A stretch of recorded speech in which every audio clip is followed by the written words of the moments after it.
पूर्ण है। लोकतंत्र तभी फलता फूलता है और जीवंत दिखता है जब चुनाव प्रक्रिया में जनता जनार्दन की बढ़ चढ़कर भागीदारी होती है। तो माताओं, बहनों और बेटियों के साथ ही युवा वोटरों से मेरा विशेष आग्रह है कि वो अपने मताधिकार का इस्तेमाल जरूर करें। पीएम मोदी की तरफ से सोशल मीडिया एक्स पर वोट की अपील जनता से।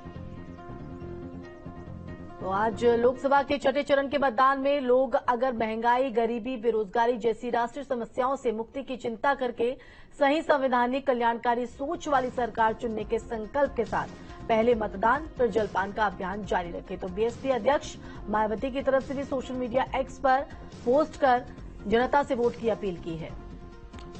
उन्होंने कहा है कि मतदान का अपना अभियान जारी रखें तो बेहतर, तभी यहां बहुजन हिताय व बहुजन सुखाय संभव है। इसके अलावा उन्होंने कहा कि केंद्र में चाहे यूपीए हो या फिर वर्तमान एनडीए की सरकार, कुछ मुट्ठी भर लोगों को छोड़कर देश के लगभग 125 करोड़ गरीब व मेहनतकश जनता को आत्मसम्मान के साथ रोटी रोजी की बुनियादी हक नहीं मिल पा रही, अर्थात उनके बुरे दिन दूर नहीं हुए हैं, अर्थात अच्छी सरकार के लिए आपका वोट जरूरी है। तो देखिए, दिग्गजों की तरफ से वोट की अपील सोशल मीडिया एक्स पर यहां पर की जा रही है।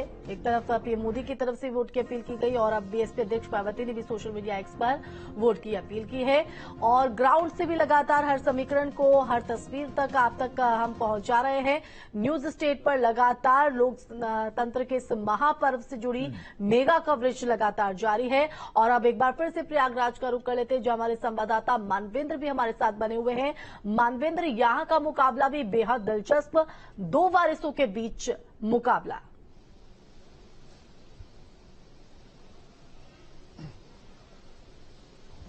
जी बिल्कुल, यहाँ पर विरासत की जंग है। कह सकते हैं कि एक तरफ नीरज त्रिपाठी हैं जो पश्चिम बंगाल के पूर्व राज्यपाल केशरीनाथ त्रिपाठी के बेटे हैं, जो बीजेपी के टिकट पर चुनाव लड़ रहे हैं। दूसरी तरफ उज्ज्वल रमण सिंह हैं जो रेवती रमण सिंह, जो समाजवादी पार्टी के बड़े नेता, उनके बेटे हैं। तो विरासत की एक तरह से अपनी विरासत को सहेजने की लड़ाई है।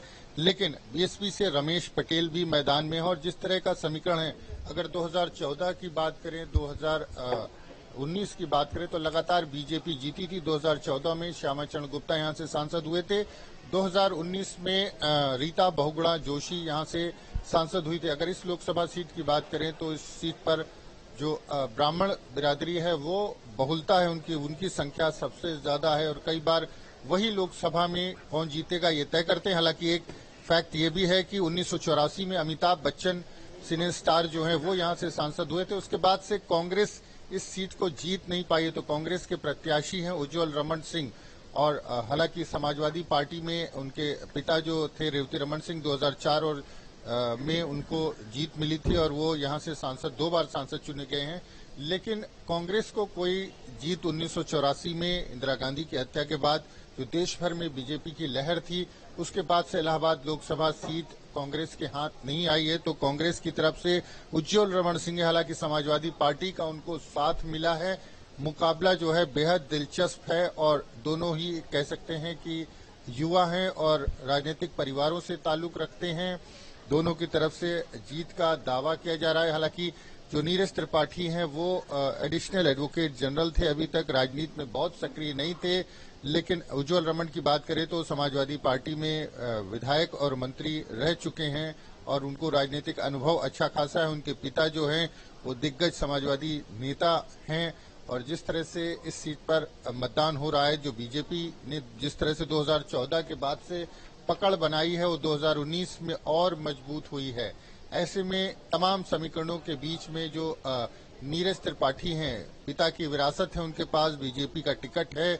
और इसके अलावा ब्राह्मण जो मतदाता हैं, जो 3 से 4 लाख के बीच में बताए जा रहे हैं, इस पूरे लोकसभा क्षेत्र में हैं और सबसे अधिक उनकी आबादी है। दूसरे नंबर पर पटेल हैं जिनकी आबादी 2.5 से 3 लाख बताई जाती है। और वो बीएसपी से रमेश पटेल जो खड़े हैं वो भी एक मजबूत दावेदार हैं। त्रिकोणी कह सकते हैं मुकाबला है। लेकिन जिस तरह से जो नीरज त्रिपाठी की बात करें और उज्ज्वल रमण की बात करें तो उन दोनों के बीच में ठीक है मानवेंद्र, आएंगे आप। देखिए, आज मैं अपने घर से अभी निकल रहा हूं। घर में महाप्रभु जगन्नाथ जी, जो हम सबके इष्ट देव है, उनकी आराधना, हनुमान जी की आराधना और गणेश जी की आराधना करके मैं वोटिंग करने 77 नंबर मेरा वार्ड है, मेरा पोलिंग बूथ है। मैं 77 नंबर पोलिंग बूथ में वोटिंग करने जा रहा हूं और मेरा अपील सिर्फ इतना ही है कि पूरी के सारे लोग जो एलिजिबल है वोटिंग के लिए वो बाहर निकले और वोटिंग करें और इस महापर्व में भाग लें। मेरे परिवार के लोग यहाँ मौजूद हैं, मेरी बहन है, मेरी काकी खूड़ी जो हम लोग कहते हैं उड़िया में, सभी लोग यहाँ मौजूद हैं। सभी लोगों ने मुझे आशीर्वाद दिया है। अब मैं भी जाऊंगा, मेरे परिवार के सभी सदस्य मेरे साथ ही जाएंगे और हम सब वोट करेंगे। कई बड़े नेता नरेंद्र मोदी जी, अमित शाह जी और हाल ही में योगी आदित्यनाथ जी आपके समर्थन के लिए खुली में दिखाई दिए, क्या कहना चाहिए? मैं तो भारतीय जनता पार्टी को बहुत बहुत धन्यवाद दूंगा कि जिस प्रकार से भारतीय जनता पार्टी ने मुझे बहुत समर्थन दिया है। पार्टी तो मां होती है और खास करके प्रधानमंत्री नरेंद्र मोदी जी पूरी आए और उन्होंने जिस प्रकार से रोड शो। तो जगन्नाथपुरी से लोकसभा के प्रत्याशी संबित पात्रा को आप सुन रहे थे, जिन्होंने मतदान की अपील की है। लगातार हर एक अपडेट आप तक पहुंचाते रहेंगे, लेकिन फिलहाल वक्त हो गया एक बहुत छोटी सी ब्रेक का, फौरन लौटेंगे।